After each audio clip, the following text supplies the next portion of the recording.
Romanos, capítulo 1. Paulo, servo de Jesus Cristo, chamado para ser apóstolo, separado para o Evangelho de Deus, o qual foi por Deus outrora prometido por intermédio dos seus profetas nas Sagradas Escrituras, com respeito a seu Filho, o qual, segundo a carne, veio da descendência de Davi, e foi designado Filho de Deus, com poder segundo o Espírito de Santidade, pela ressurreição dos mortos, a saber, Jesus Cristo, nosso Senhor. Por intermédio de quem viemos a receber graça e apostolado por amor do seu nome, para a obediência por fé entre todos os gentios, de cujo número sois também vós, chamados para serdes de Jesus Cristo. A todos os amados de Deus que estais em Roma, chamados para serdes santos, graça a vós outros e paz da parte de Deus, nosso Pai, e do Senhor Jesus Cristo. Primeiramente, dou graças ao meu Deus, mediante Jesus Cristo, no tocante a todos vós, porque em todo o mundo é proclamada a vossa fé. Porque Deus, a quem sirvo em meu espírito no Evangelho de seu Filho, é minha testemunha, de como incessantemente faço menção de vós em todas as minhas orações, suplicando que, nalgum tempo, pela vontade de Deus, se me ofereça boa ocasião de visitar-vos. Porque muito desejo ver-vos, a fim de repartir convosco algum dom espiritual, para que sejais confirmados, isto é, para que em vossa companhia reciprocamente nos confortemos por intermédio da fé mútua, vossa e minha. Porque não quero, irmãos, que ignoreis que muitas vezes me propus ir ter convosco, no que tenho sido até agora impedido, para conseguir igualmente entre vós algum fruto, como também entre os outros gentios. Pois sou devedor tanto a gregos como a bárbaros, tanto a sábios como a ignorantes. Por isso, quanto está em mim, estou pronto para anunciar o Evangelho também a vós outros, em Roma. Pois não me envergonho do Evangelho, porque é o poder de Deus para a salvação de todo aquele que crê, primeiro do judeu e também do grego, visto que a justiça de Deus se revela no Evangelho de fé em fé, como está escrito: o justo viverá por fé. A ira de Deus se revela do céu contra toda impiedade e perversão dos homens, que detêm a verdade pela injustiça. Porquanto o que de Deus se pode conhecer é manifesto entre eles, porque Deus lhes manifestou. Porque os atributos invisíveis de Deus, assim o seu eterno poder, como também a sua própria divindade, claramente se reconhecem desde o princípio do mundo, sendo percebidos por meio das coisas que foram criadas. Tais homens são, por isso, indesculpáveis. Porquanto, tendo conhecimento de Deus, não o glorificaram como Deus, nem lhe deram graças. Antes, se tornaram nulos em seus próprios raciocínios, obscurecendo-se-lhes o coração insensato. Inculcando-se por sábios, tornaram-se loucos e mudaram a glória do Deus incorruptível, em semelhança da imagem de homem corruptível, bem como de aves, quadrúpedes e répteis. Por isso, Deus entregou tais homens à imundícia, pelas concupiscências de seu próprio coração, para desonrarem o seu corpo entre si. Pois eles mudaram a verdade de Deus em mentira, adorando e servindo a criatura em lugar do Criador, o qual é bendito eternamente. Amém. Por causa disso, os entregou Deus a paixões infames, porque até as mulheres mudaram o modo natural de suas relações íntimas por outro contrário à natureza. Semelhantemente, os homens, também deixando o contato natural da mulher, se inflamaram mutuamente em sua sensualidade, cometendo torpeza homens com homens e recebendo em si mesmos a merecida punição do seu erro.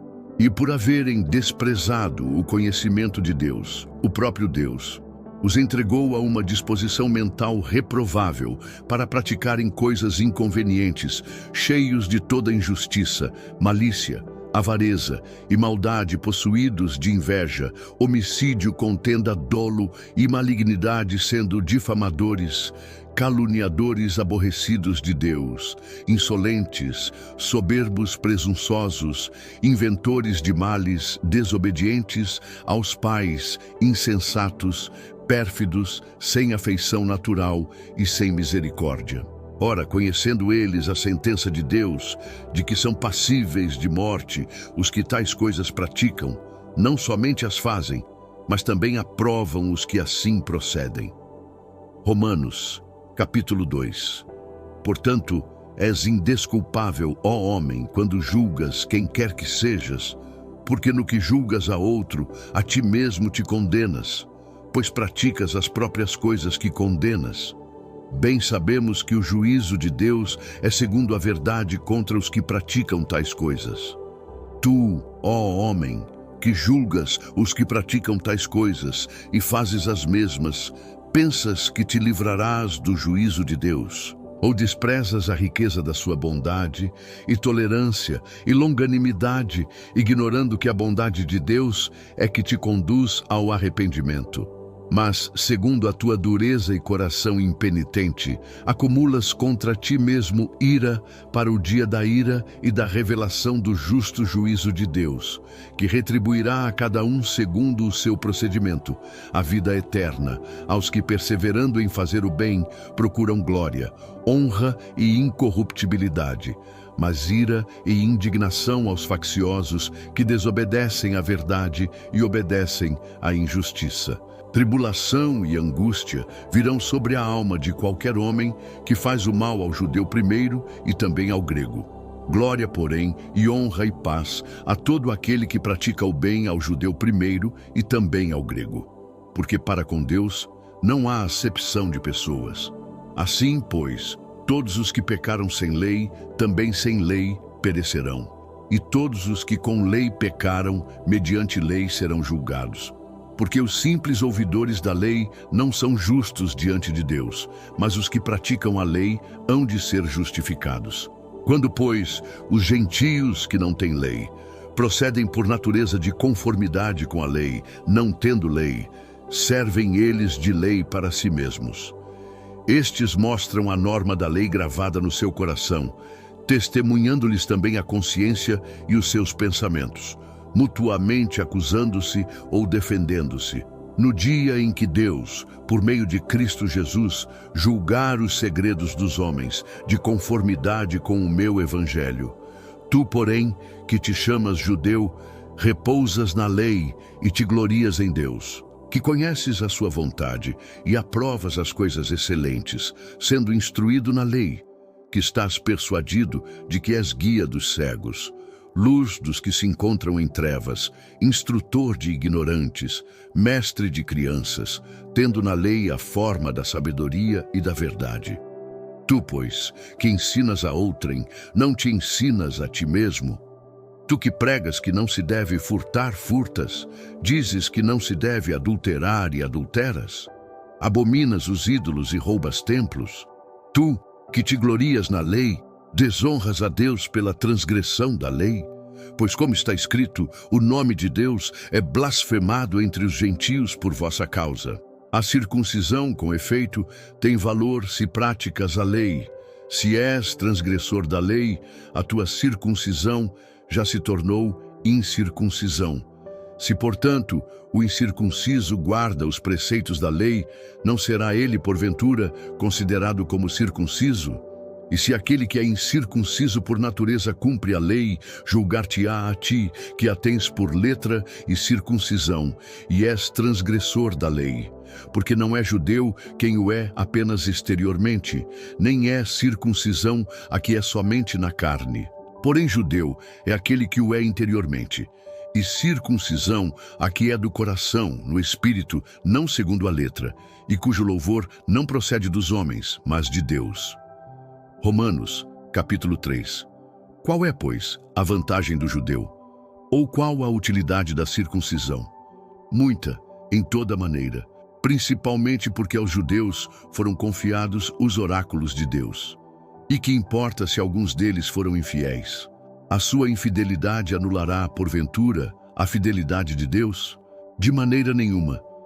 Seja Deus verdadeiro e mentiroso, todo homem, segundo está escrito, para seres justificado nas tuas palavras e venhas a vencer quando fores julgado. Mas, se a nossa injustiça traz à luz a justiça de Deus, que diremos? Porventura, será Deus injusto por aplicar a sua ira? Falo como homem, certamente que não. Do contrário, como julgará Deus o mundo? E se por causa da minha mentira ficou mais evidente a verdade de Deus para a glória sua, por que sou eu ainda condenado como pecador? E por que não dizermos, como alguns caluniosamente afirmam que dizemos, façamos o mal para que nos venha o bem? A condenação destes é justa. Que se conclui? Temos nós, judeus, qualquer vantagem? Não, de forma nenhuma, pois já temos demonstrado que todos, tanto judeus como gregos, estão debaixo do pecado. Como está escrito, não há justo, nenhum sequer, não há quem entenda, não há quem busque a Deus. Todos se extraviaram, a uma se fizeram inúteis. Não há quem faça o bem, não há nenhum sequer. A garganta deles é sepulcro aberto, com a língua urdem engano. Veneno de víbora está nos seus lábios. A boca, eles a têm cheia de maldição e amargura. São os seus pés velozes para derramar sangue. Nos seus caminhos há destruição e miséria. Desconheceram o caminho da paz. Não há temor de Deus diante dos seus olhos. Ora, sabemos que tudo o que a lei diz aos que vivem na lei, o diz para que se cale toda a boca e todo o mundo seja culpável perante Deus, visto que ninguém será justificado diante dele por obras da lei, em razão de que pela lei vem o pleno conhecimento do pecado. Mas agora, sem lei, se manifestou a justiça de Deus, testemunhada pela lei e pelos profetas. Justiça de Deus mediante a fé em Jesus Cristo, para todos e sobre todos os que creem, porque não há distinção. Pois todos pecaram e carecem da glória de Deus, sendo justificados gratuitamente por sua graça, mediante a redenção que há em Cristo Jesus, a quem Deus propôs no seu sangue como propiciação mediante a fé para manifestar a sua justiça, por ter Deus, na sua tolerância, deixado impunes os pecados anteriormente cometidos, tendo em vista a manifestação da sua justiça no tempo presente, para ele mesmo ser justo e o justificador daquele que tem fé em Jesus. Onde, pois, a jactância foi de todo excluída. Por que lei? Das obras? Não. Pelo contrário, pela lei da fé. Concluímos, pois, que o homem é justificado pela fé, independentemente das obras da lei. É porventura Deus somente dos judeus? Não o é também dos gentios? Sim, também dos gentios, visto que Deus é um só, o qual justificará por fé o circunciso e mediante a fé o incircunciso. Anulamos, pois, a lei pela fé? Não, de maneira nenhuma. Antes confirmamos a lei. Romanos, capítulo 4. Que diremos, pois, ter alcançado Abraão, nosso pai, segundo a carne?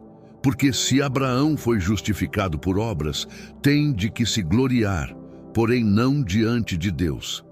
Pois que diz a Escritura? Abraão creu em Deus, e isso lhe foi imputado para a justiça.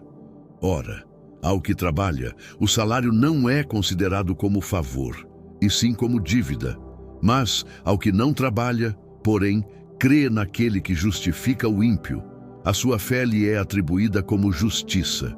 E é assim também que Davi declara ser bem-aventurado, o homem a quem Deus atribui justiça, independentemente de obras.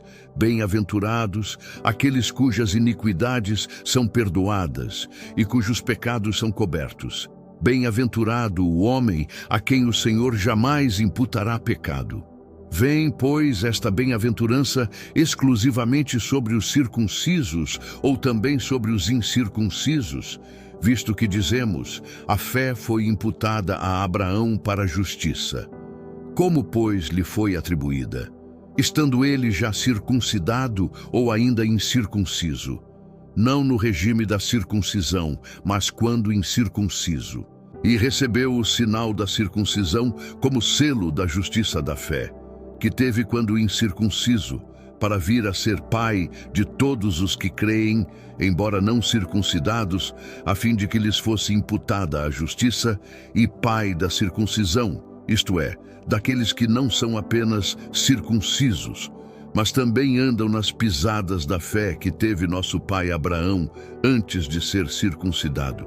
Não foi por intermédio da lei que Abraão ou a sua descendência coube a promessa de ser herdeiro do mundo, e sim mediante a justiça da fé. Pois se os da lei é que são os herdeiros, anula-se a fé e cancela-se a promessa.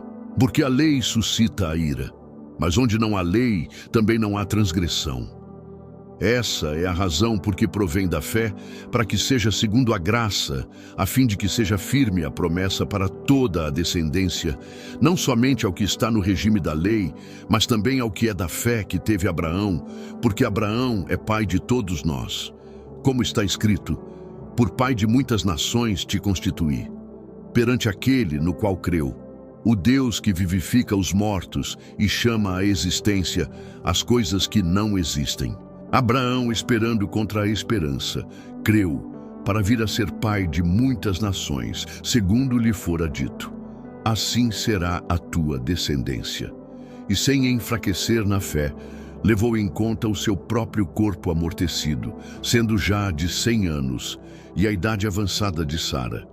Não duvidou, por incredulidade, da promessa de Deus, mas pela fé se fortaleceu, dando glória a Deus, estando plenamente convicto de que ele era poderoso para cumprir o que prometera. Pelo que isso lhe foi também imputado para a justiça. E não somente por causa dele está escrito que lhe foi levado em conta, mas também por nossa causa, posto que a nós igualmente nos será imputado, a nós que cremos naquele que ressuscitou dentre os mortos, a Jesus nosso Senhor, o qual foi entregue por causa das nossas transgressões e ressuscitou por causa da nossa justificação. Romanos, capítulo 5.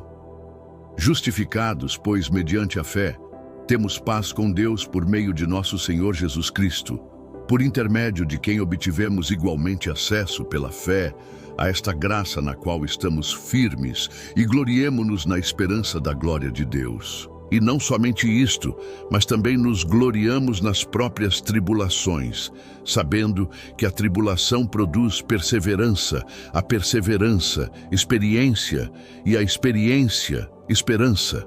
Ora, a esperança não confunde, porque o amor de Deus é derramado em nosso coração pelo Espírito Santo que nos foi outorgado.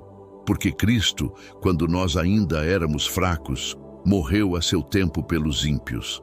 Dificilmente alguém morreria por um justo, pois poderá ser que, pelo bom, alguém se anime a morrer. Mas Deus prova o seu próprio amor para conosco pelo fato de ter Cristo morrido por nós, sendo nós ainda pecadores. Logo muito mais agora, sendo justificados pelo seu sangue, seremos por ele salvos da ira.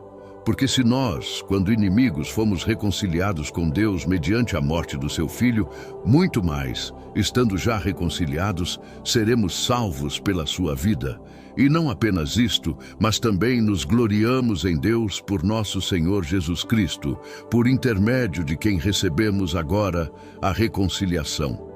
Portanto, assim como por um só homem entrou o pecado no mundo, e pelo pecado a morte, assim também a morte passou a todos os homens, porque todos pecaram. Porque até o regime da lei havia pecado no mundo, mas o pecado não é levado em conta quando não há lei. No entanto, a morte reinou desde Adão até Moisés, mesmo sobre aqueles que não pecaram, à semelhança da transgressão de Adão, o qual prefigurava aquele que havia de vir. Todavia, não é assim o dom gratuito como a ofensa, porque se pela ofensa de um morreram muitos, muito mais a graça de Deus e o dom pela graça de um só homem, Jesus Cristo, foram abundantes sobre muitos. O dom, entretanto, não é como no caso em que somente um pecou, porque o julgamento derivou de uma só ofensa para a condenação, mas a graça transcorre de muitas ofensas para a justificação. Se pela ofensa de um e por meio de um só reinou a morte, muito mais os que recebem a abundância da graça e o dom da justiça reinarão em vida por meio de um só, a saber, Jesus Cristo. Pois assim como por uma só ofensa veio o juízo sobre todos os homens para condenação, assim também, por um só ato de justiça, veio a graça sobre todos os homens para a justificação que dá vida. Porque como pela desobediência de um só homem, muitos se tornaram pecadores, assim também, por meio da obediência de um só, muitos se tornarão justos. Sobreveio a lei para que avultasse a ofensa, mas onde abundou o pecado, superabundou a graça, a fim de que, como o pecado reinou pela morte, assim também reinasse a graça pela justiça para a vida eterna, mediante Jesus Cristo, nosso Senhor. Romanos, capítulo 6. Que diremos, pois? Permaneceremos no pecado para que seja a graça mais abundante? De modo nenhum. Como viveremos ainda no pecado, nós os que para ele morremos? Ou, porventura, ignorais que todos nós que fomos batizados em Cristo Jesus, fomos batizados na sua morte? Fomos, pois, sepultados com ele na morte pelo batismo, para que, como Cristo foi ressuscitado dentre os mortos pela glória do Pai, assim também andemos nós em novidade de vida. Porque se fomos unidos com ele na semelhança da sua morte, certamente os seremos também na semelhança da sua ressurreição. Sabendo isto, que foi crucificado com ele o nosso velho homem, para que o corpo do pecado seja destruído e não sirvamos o pecado como escravos, porquanto quem morreu está justificado do pecado. Ora, se já morremos com Cristo, cremos que também com ele viveremos, sabendo que, havendo Cristo ressuscitado dentre os mortos, já não morre. A morte já não tem domínio sobre ele. Pois, quanto a ter morrido, de uma vez para sempre morreu para o pecado. Mas quanto a viver, vive para Deus. Assim também vós considerai-vos mortos para o pecado, mas vivos para Deus em Cristo Jesus. Não reine, portanto, o pecado em vosso corpo mortal, de maneira que obedeçais às suas paixões, nem ofereçais cada um os membros do seu corpo ao pecado como instrumentos de iniquidade, mas oferecei-vos a Deus como ressurretos dentre os mortos e os vossos membros a Deus como instrumentos de justiça. Porque o pecado não terá domínio sobre vós, pois não estáis debaixo da lei, e sim da graça. E então, havemos de pecar porque não estamos debaixo da lei e sim da graça? De modo nenhum. Não sabeis que daquele a quem vos ofereceis como servos para a obediência, desse mesmo a quem obedeceis, sois servos, seja do pecado para a morte ou da obediência para a justiça? Mas graças a Deus porque, outrora, escravos do pecado, contudo viestes a obedecer de coração a forma de doutrina a que fostes entregues. E uma vez libertos do pecado, fostes feitos servos da justiça. Falo como homem, por causa da fraqueza da vossa carne. Assim como oferecestes os vossos membros para servirem à impureza e à maldade para a maldade, assim oferecei agora os vossos membros para servirem à justiça para a santificação. Porque, quando éreis escravos do pecado, estáveis isentos em relação à justiça. Naquele tempo, que resultado colhestes? Somente as coisas de que agora vos envergonhais, porque o fim delas é morte. Agora, porém, libertados do pecado, transformados em servos de Deus, tendes o vosso fruto para a santificação e, por fim, a vida eterna.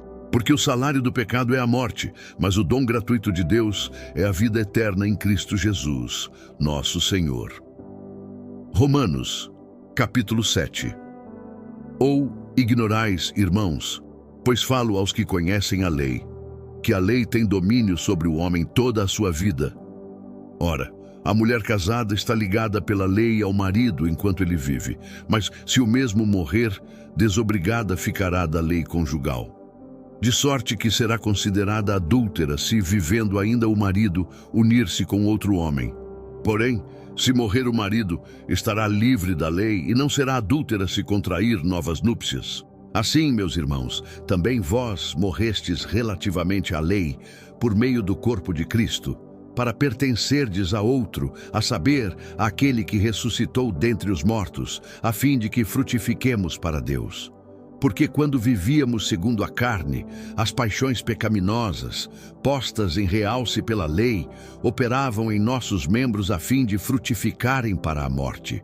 Agora, porém, libertados da lei, estamos mortos para aquilo a que estávamos sujeitos, de modo que servimos em novidade de espírito e não na caducidade da letra.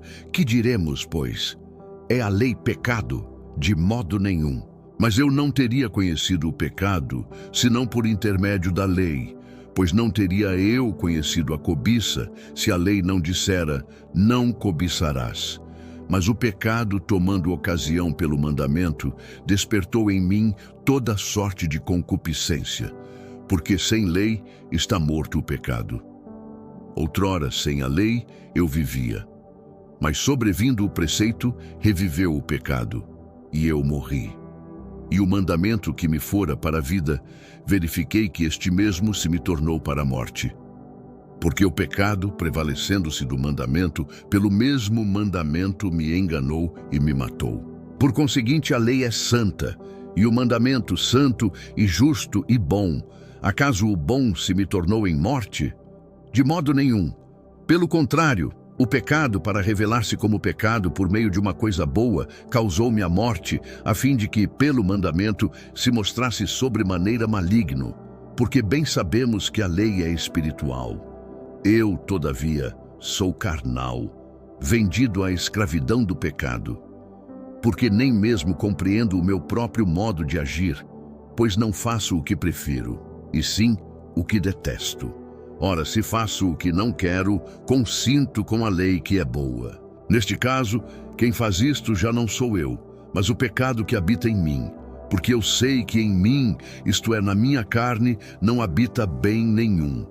Pois o querer o bem está em mim, não, porém, o efetuá-lo.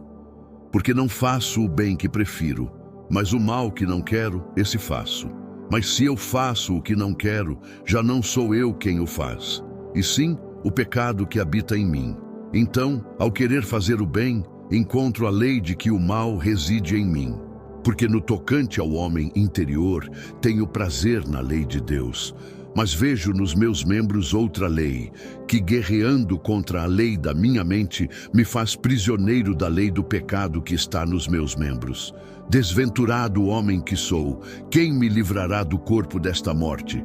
Graças a Deus por Jesus Cristo nosso Senhor, de maneira que eu, de mim mesmo, com a mente, sou escravo da lei de Deus, mas segundo a carne, da lei do pecado. Romanos, capítulo 8.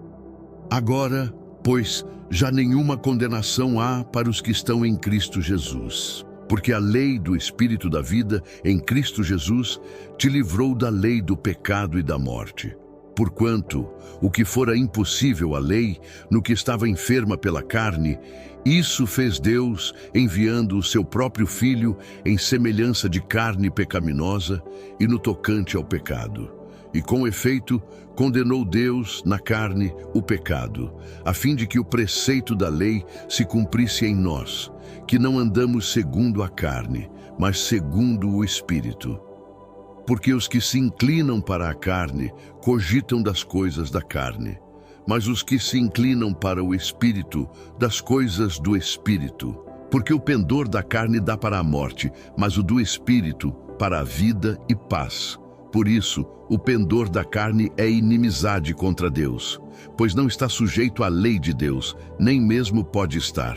Portanto, os que estão na carne não podem agradar a Deus. Vós, porém, não estais na carne, mas no Espírito, se de fato o Espírito de Deus habita em vós. E se alguém não tem o Espírito de Cristo, esse tal não é dele. Se, porém, Cristo está em vós, o corpo, na verdade, está morto por causa do pecado, mas o Espírito é vida por causa da justiça. Se habita em vós o Espírito daquele que ressuscitou a Jesus dentre os mortos, esse mesmo que ressuscitou a Cristo Jesus dentre os mortos, vivificará também o vosso corpo mortal, por meio do seu Espírito que em vós habita. Assim, pois, irmãos, somos devedores, não à carne, como se constrangidos a viver segundo a carne. Porque se viverdes segundo a carne, caminhais para a morte. Mas, se pelo Espírito mortificardes os feitos do corpo, certamente vivereis. Pois todos os que são guiados pelo Espírito de Deus são filhos de Deus. Porque não recebestes o espírito de escravidão para viverdes outra vez atemorizados, mas recebestes o espírito de adoção, baseado no qual clamamos, Abba, Pai. O próprio Espírito testifica com o nosso espírito que somos filhos de Deus. Ora, se somos filhos, somos também herdeiros, herdeiros de Deus e co-herdeiros com Cristo. Se com Ele sofremos, também com Ele seremos glorificados. Porque para mim, tenho por certo que os sofrimentos do tempo presente não podem ser comparados com a glória a ser revelada em nós.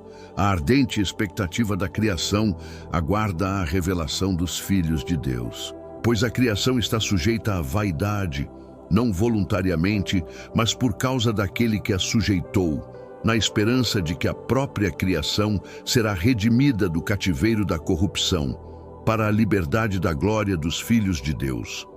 Porque sabemos que toda a criação, a um só tempo, geme e suporta angústias até agora.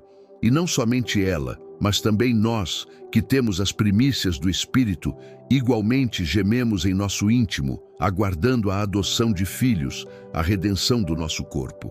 Porque na esperança fomos salvos. Ora, a esperança que se vê não é esperança, pois o que alguém vê, como o espera. Mas se esperamos o que não vemos, com paciência o aguardamos.